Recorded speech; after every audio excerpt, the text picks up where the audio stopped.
Noriega murió, estuvo preso desde 1989 prácticamente hasta el día de su muerte y ya esto es historia patria. Pero Maduro, Cabello, deben mirarse en ese espejo. Don Carlos Abadía, bienvenido. Cuénteme su recuerdo de aquel momento. Usted fue parte de esa historia desde el otro sector, el sector opositor a Noriega.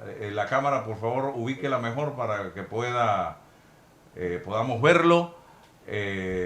A ver, Ya, ahí está perfecto. ahí, ya ve la colección de jarras de cerveza. Yo colecciono shots de distintos Así. países, no porque tome, pero es un recuerdo de cada país que visito, compro uno. Bueno, yo tengo jarra, cuando comencé esa colección, Encuadre mejor que se le ve de la nariz para abajo. O aléjese un poquito de la O cámara. aléjese un poquito de la cámara. Ahí, ahora sí. eh, ¿Qué iba a decir? la primera jarra, cuando estaba estudiando en Brasil, 1967, en un festival del Chope. El Chope es la cerveza de barril allá en Brasil. Ahí comencé esa colección que tengo y ahora que acabo de llegar de Brasil, traje unas 6 o 7 jarras más allá que me obsequiaron y otras que conseguí también. Y tengo de todos lados que he ido, tengo jarras de cerveza. Ajá. Sí, yo colecciono los shots y también me puse en una época a coleccionar jarras de equipos de béisbol. Pero Me ya imagino que la de Chiriquí la tienes en el equipos centro. de béisbol de Estados Unidos, de las grandes ligas, como gorras también de los equipos de béisbol. Eso me permite cuando están en la final, me pongo la gorra de los dos equipos que están jugando en la final. Bien, don Carlos, ¿qué recuerda de ese momento, 15 de diciembre, qué estaba pasando en Panamá, 1989? Bueno, ya veníamos desde desde el 10 de mayo de ese año de las elecciones que la oposición había ganado tremendamente y la anularon 3, 4 días después. Eh, este, eh, Sinceramente, el país vivía en automático y en amenazas en este sentido. Y, y realmente recuerdo que comentábamos que esa declaración, y no sé si fue ese mismo día lo del machete, eh, que era un craso error en este sentido. Pero recordemos que Noriega, Estados Unidos tiene diferentes departamentos, la CIA, el Departamento de Estado, y pareciera ser que él tenía el apoyo de la CIA y se sentía fuerte en esto y nunca se imaginó que el Departamento de Estado iba a tomar otras acciones. Y coincido contigo y todos los que estuvimos dirigiendo el movimiento de la Cruzada Civilista, nunca vimos necesario esta invasión en ese sentido para acabar con la dictadura militar, eh, pero se dio lastimosamente y creo que aquí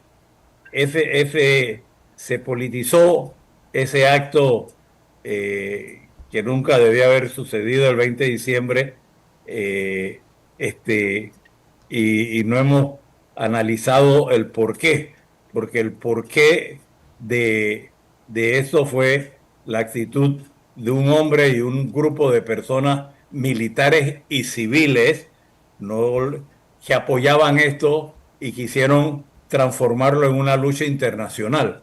Recuérdense que en esos meses hubo una vigilia por gente del PRD frente a la embajada americana ahí en la Avenida Balboa, en este sentido, y la creación de los batalloneros, eh, que, que era sinceramente era vergüenza, y decía, y creo que muchos perdieron la vida en ese sentido.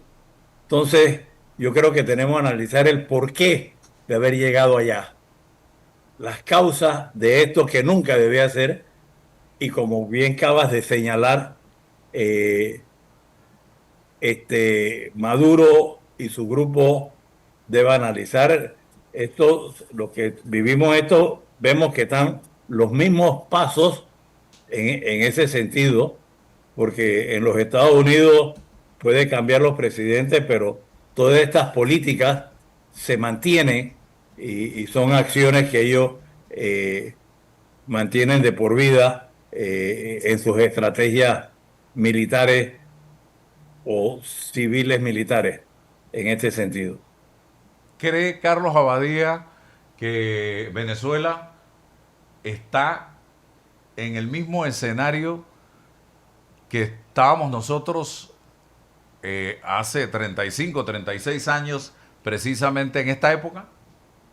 Hay similitudes, hay similitudes y hay algo que debemos, y anoche estuve viendo cuando vi las imágenes de la presidenta María Corina Machado, haber llegado a Oslo. Eso no lo tomemos, o sea, indudablemente, aquí hay dos cosas.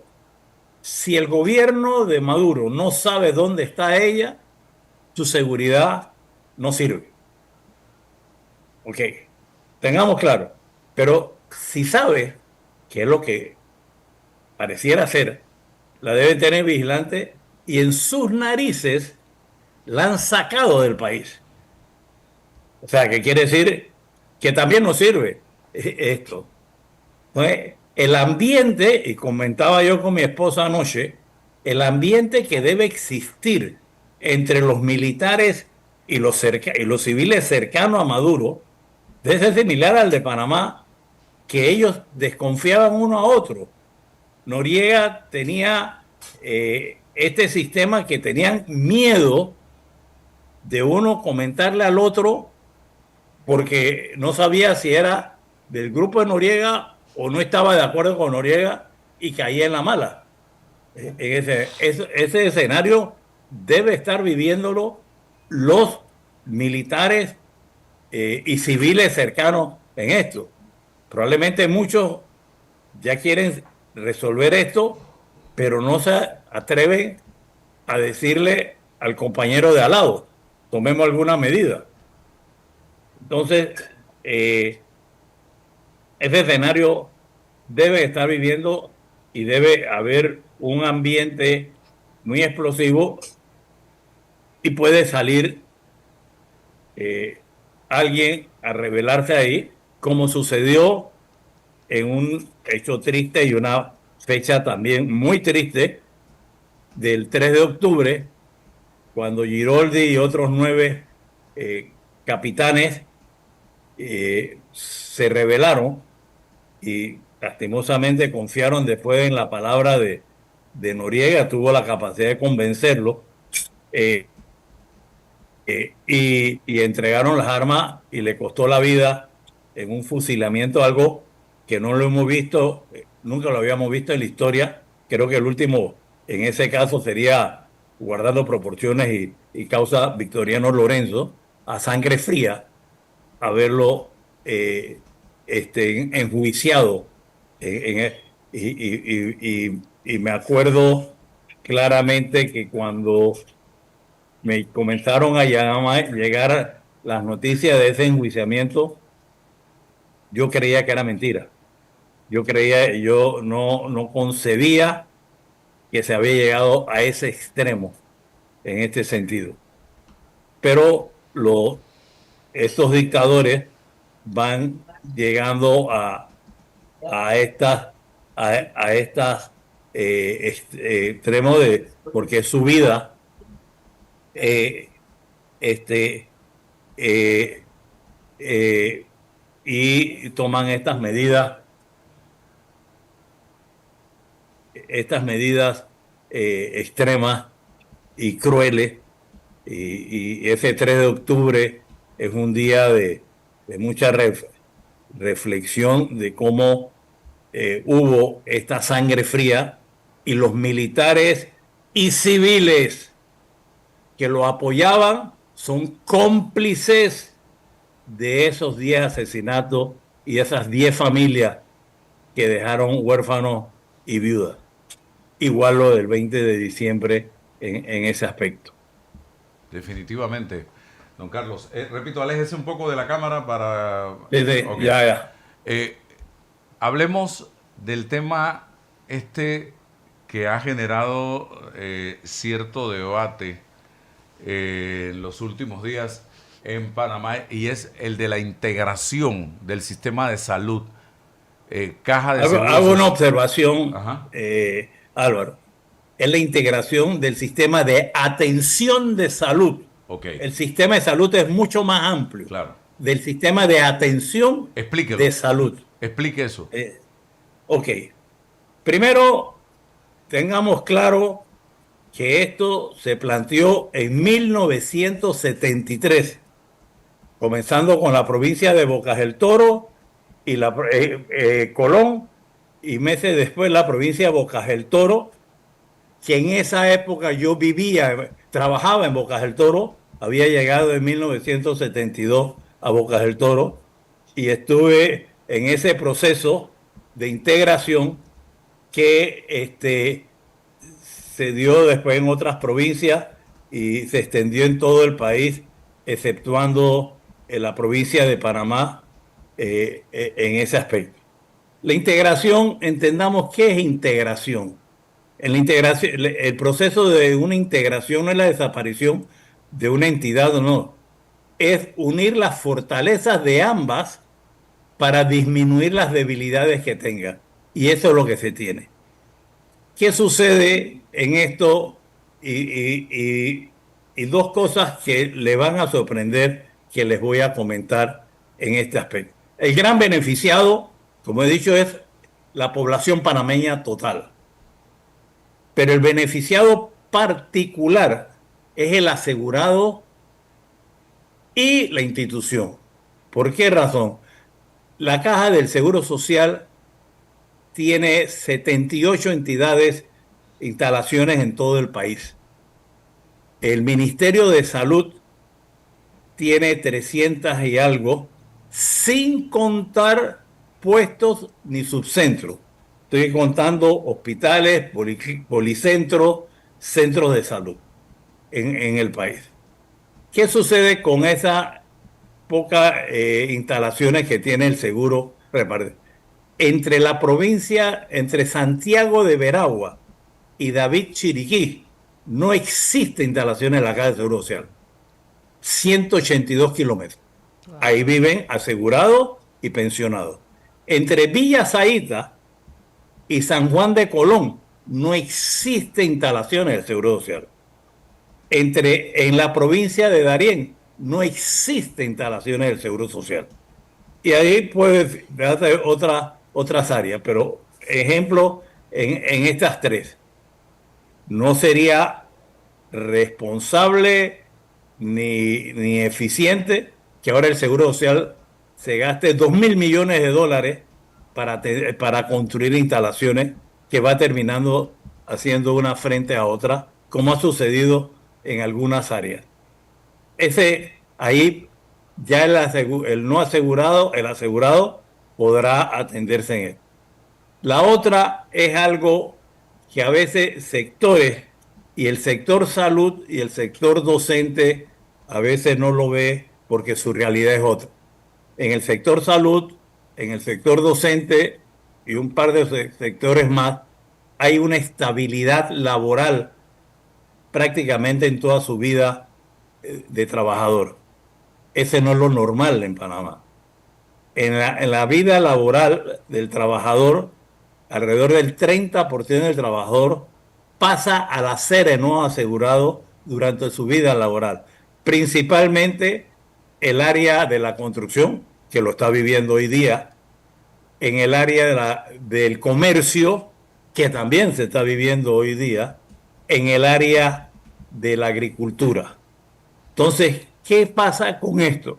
Este asegurado que tiene alguna enfermedad crónica, diabetes, hipertensión, cardiopatía u otra, que se calcula que el 20% de la población es diabético y 30% es eh, hipertenso, pierde su tratamiento al perder su trabajo.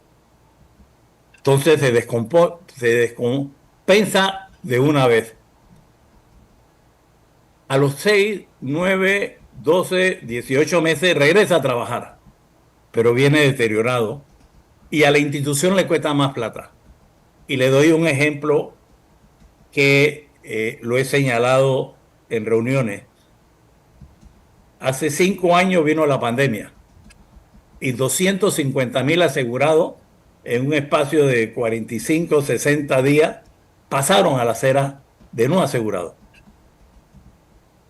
Un grupo regresó, pero ahí en esto había pacientes con enfermedades crónicas. Se descompensaron. Y recuerdo que en la mesa del diálogo para la ley del Seguro Social, en la mesa de salud, el doctor Marcos Jones señaló que estaba preocupado el aumento de casos de insuficiencia renal que se estaba dando. E hice el señalamiento.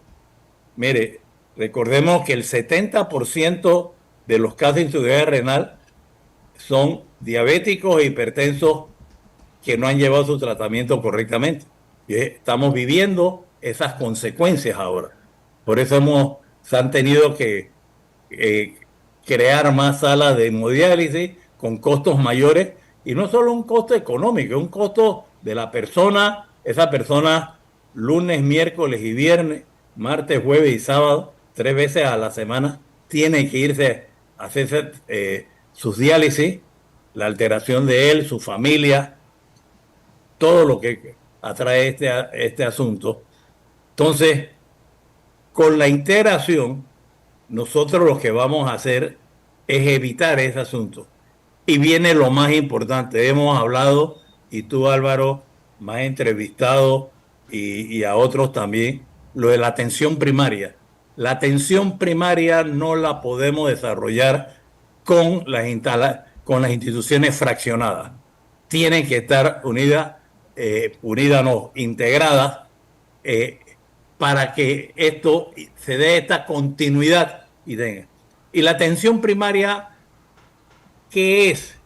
Hoy la principal causa de las quejas de los pacientes se debe por el sistema de atención que tenemos. Tenemos una atención espontánea. Me siento mal, voy a buscar servicio.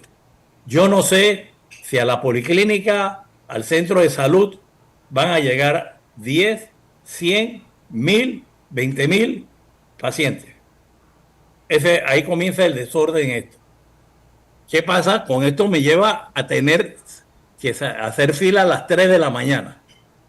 Como no sabe la institución cómo va a recibir por ese sistema desordenado de la atención espontánea, llega un momento que no hay cupo. Entonces, tu urgencia, que no sé, es caso de urgencia por un caso de urgencia, pero tu urgencia la voy a resolver. Mi dolor de cabeza, mi dolor de barriga, mi malestar. Y voy a un cuarto de urgencia, donde saturo al cuarto de urgencia en este sentido. Entonces, esto es consecuencia a esa demanda espontánea. ¿Qué queremos nosotros hacer?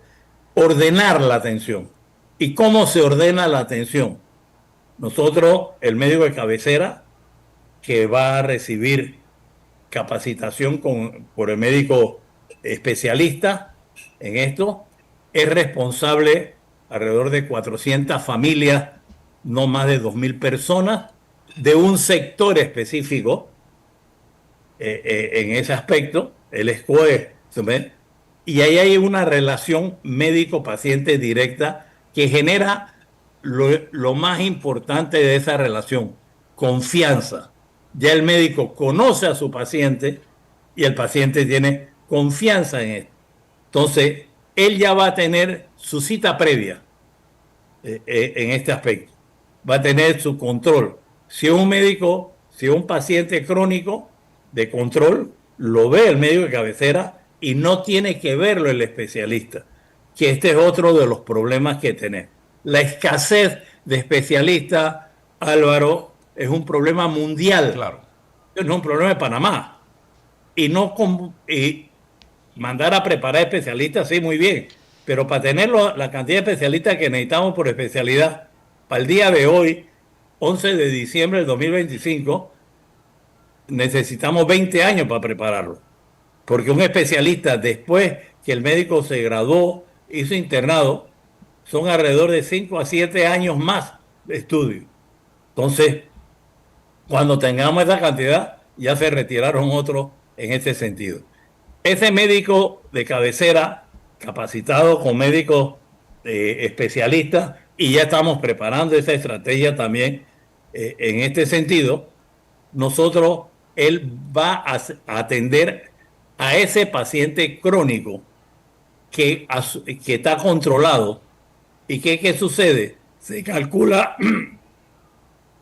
40% de la consulta del especialista es para ver a ese paciente, que es darle una receta, tomarle la presión, y verle los exámenes y ole y adiós. Eso lo ve. Y cuando yo estuve organizando APS, atención primaria, el Seguro Social, que lastimosamente en ese momento el ministro de Salud de esa época nunca quiso que lo hiciéramos juntos, y entonces estábamos cojeando por esas áreas que carecemos. Aléjese de la cámara, doctor. Gracias.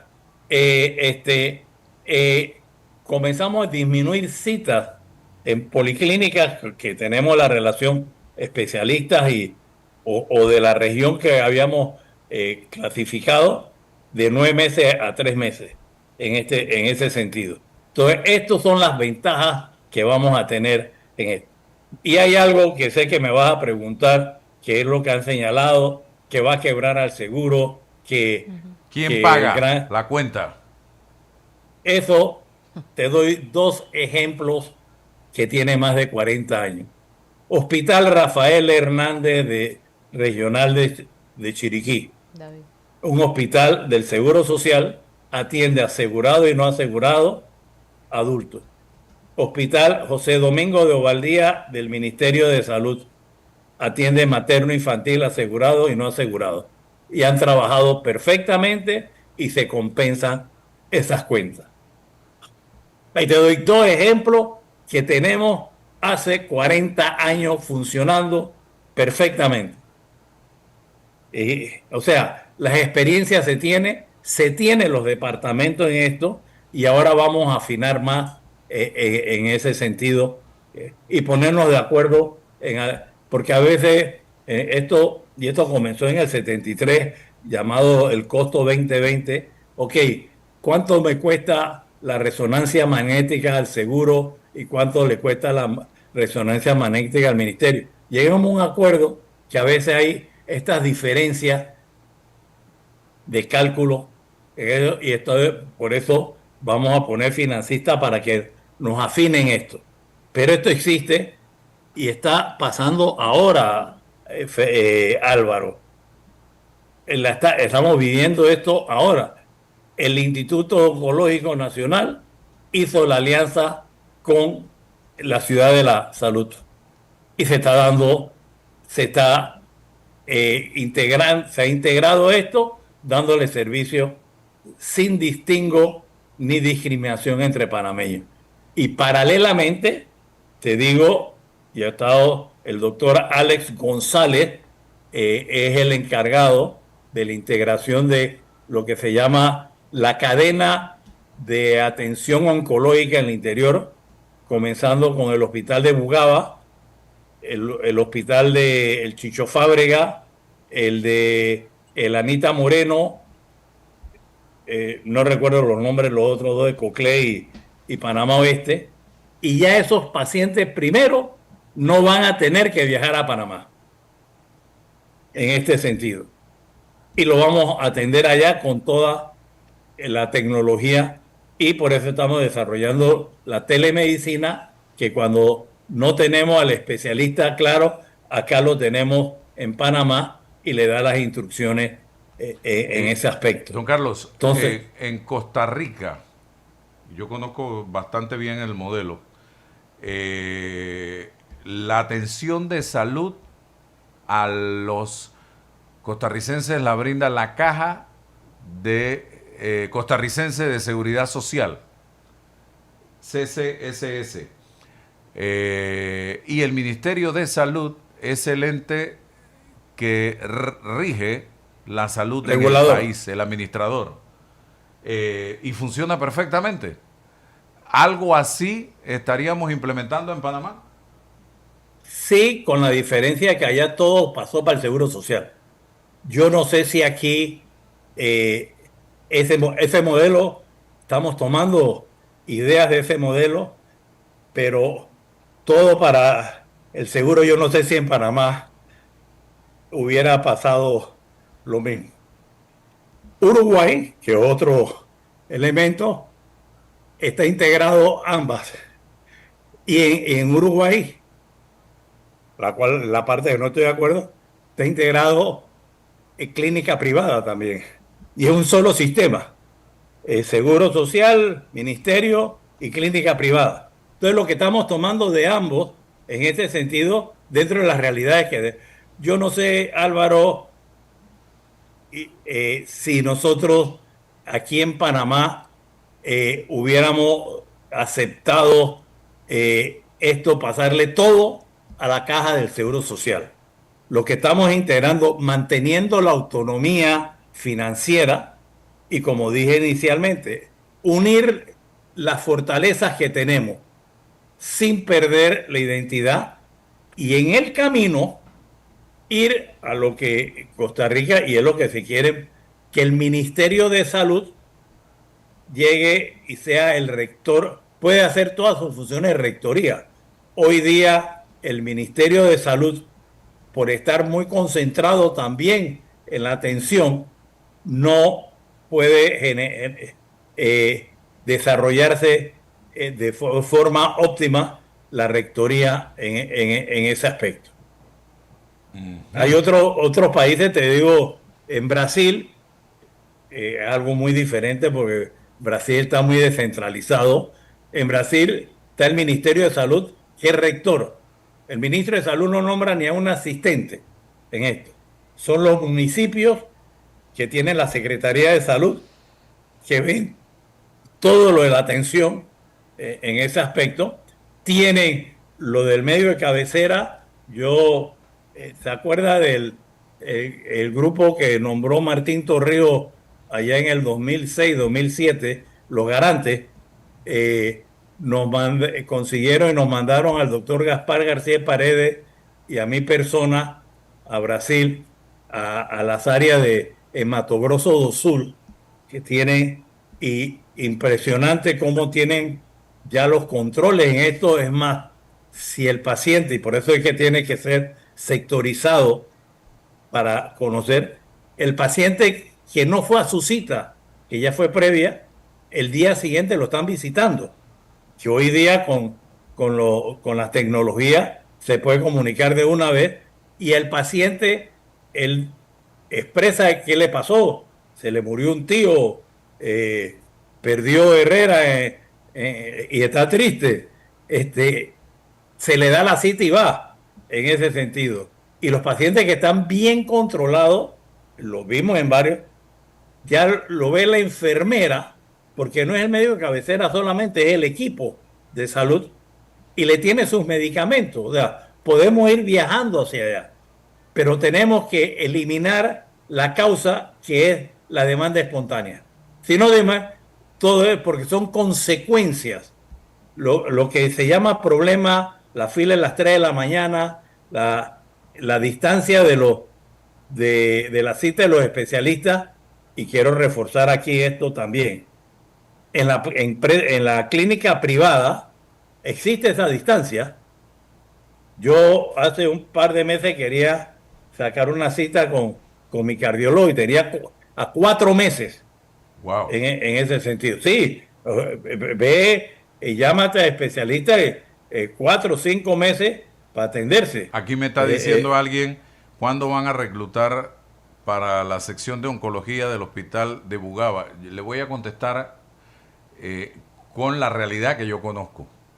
No hay suficientes oncólogos en este país y yo siempre pongo el ejemplo de Azuero.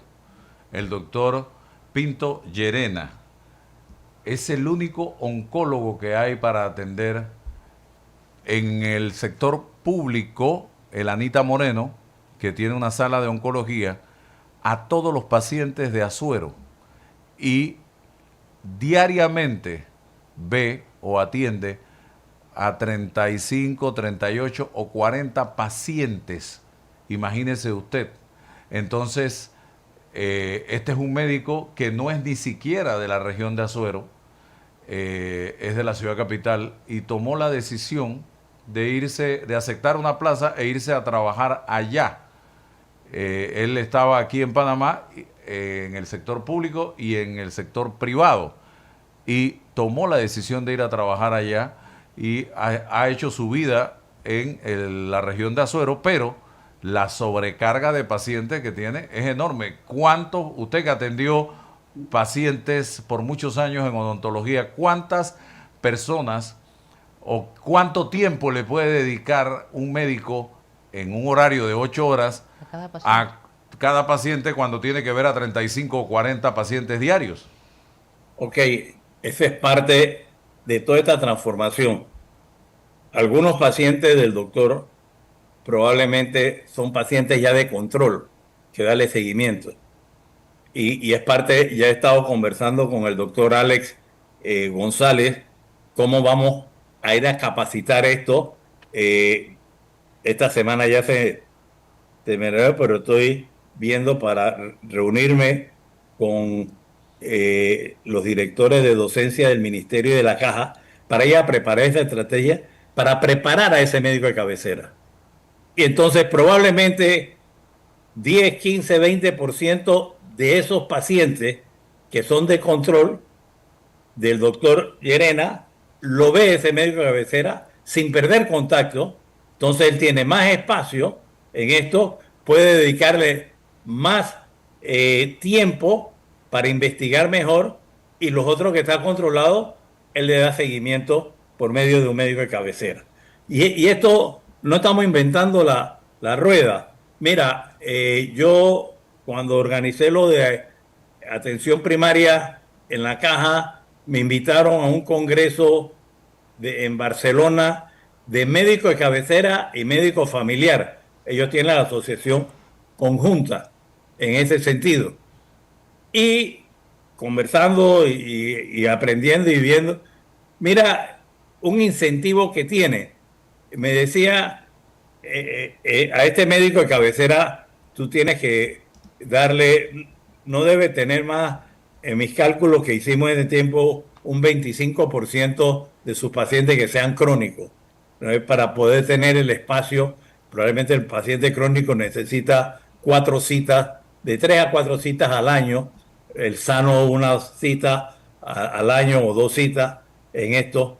Entonces, ¿qué sucede? Los pacientes crónicos que él tiene, que él los conoce, si él no se hospitalizan o se complican durante todo el año, a ese médico le dan un incentivo más a final del año.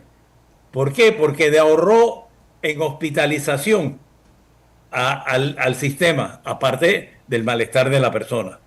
Entonces creo que era 3-4%, si no se ha complicado en esto. Entonces tenemos esa forma de medir el paciente, y yo quiero insistir en la causa de la demanda espontánea que no nos hemos dado cuenta.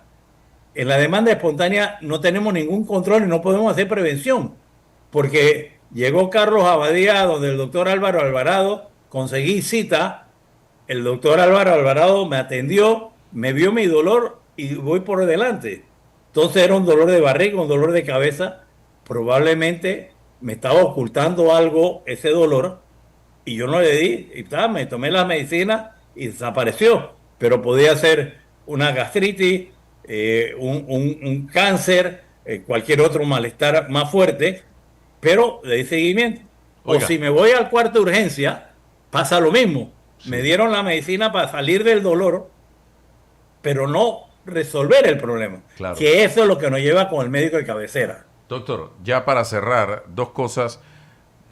Me están insistiendo con el tema de quién paga la cuenta. Hasta donde tengo entendido, si el paciente es atendido en la caja o por la caja, que sería la que lleve la atención de salud y no es asegurado, al ministerio le toca pagar esa cuenta al Ministerio Asimismo, de y de seguro también en el 60% de los pacientes que van al Hospital Santo Tomás para darte una cifra son no asegurados. Salud. Así es. Wow. Así es. Entonces, y quiero también decirte, vamos a comenzar esto con Herrera y Los Santos. Tuve un equipo trabajando, visitando las instalaciones, la cantidad, y preparando, tener toda la información para arrancar de esta manera en ese sentido. Y lo Y otro, vamos a ver. preguntan por qué no incentivar a los médicos a estudiar estas especialidades. Yo le voy a decir algo. Yo soy papá de una doctora que está en residencia ahora mismo y lidio con muchos de sus amigos y converso mucho con ella sobre el tema. Y los jóvenes actualmente que están estudiando medicina no les interesa a muchos ni neurocirugía, ni oncología, ni cirugía cardiovascular. Se están inclinando hacia otras especialidades y esa es una decisión muy personal de cada uno de ellos, que nadie puede obligarlos a que cambien su manera de pensar. Así, eso es como, yo quiero ser periodista, yo voy a estudiar periodismo, así de sencillo. Entonces, no es fácil y eso está pasando en Panamá y en muchísimos países del mundo. No es fácil convencer a los muchachos de que estudien porque ellos durante todo el periodo de que entran al primer año en medicina hasta el internado van observando cada una de las especialidades y eso lo va llevando a ir tomando una decisión en el camino en base a la capacidad. Yo me siento capacitado para esto, esto es lo que me gusta, esto no me gusta. Y en ese momento entonces toman la decisión de la especialidad y la subespecialidad que van a tomar. Así que para que Álvaro, cómo es esto. te agradezco que hayas tocado el tema desde el lado de allá y que tu hija te ha informado. Eso está pasando en el mundo y a nosotros estamos, casualmente, tenemos una serie de organizaciones que nos están apoyando con asesores técnicos, OPS, Banco Mundial y BID en este sentido. Y yo planteaba de que tenemos que buscar, ver cómo incentivos para ver cómo vayan a hacer las especialidades, pero a la vez para que se queden a vivir allá. Y hacía memoria, y le decía en la reunión ayer, en el año 72, que yo llegué a Changuinola, y llegamos un grupo que fuimos los pioneros del hospital de allá, teníamos una serie de incentivos. Nos daban casas que eran prefabricadas con aire acondicionado, toda amueblada, no teníamos que pagar luz ni nada, teníamos un ambiente de trabajo agradable.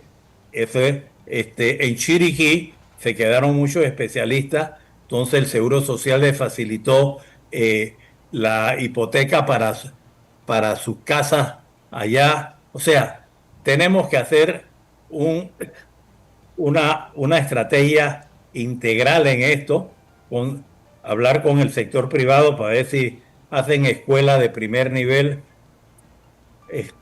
en estas provincias para que estos médicos tengan la seguridad de que sus hijos van a tener buena educación. Todo esto tenemos que ver, pero tenemos que arrancar por esta parte en esto. Y por favor, los que han señalado, y por suerte ha sido un gremio que ha señalado esto, porque la Asociación Médica, el Colegio Médico, la Federación de Pacientes y la señora Emma Pinzón se pronunció positivamente porque tiene claro y le agradecí su respaldo y su apoyo, que lo vamos a necesitar para esto, porque esto lo que es educación, a lo que yo he llamado, robándome el término de Miguel Antonio Bernal, la alfabetización de la integración y atención primaria, es para que están de acuerdo esto, la comisión de alto nivel, el libro blanco que se conoce, plantea esto que vamos a desarrollar, nos vamos a reunir con ellos todos para afinar más cosas en ese sentido. Ok. Pero yo lo que planteo es, planteen soluciones. No me opongo a esto por esto sin saber, y te acabo de señalar dónde hay grandes ventajas para el asegurado, y estoy seguro que esos que están señalando esto no tenían idea en ese sentido. Gracias, don Carlos Abadía, por siempre darnos la oportunidad de conversar con usted y explicar un poco este tema. Que tenga excelente día. Ok, igual, salud.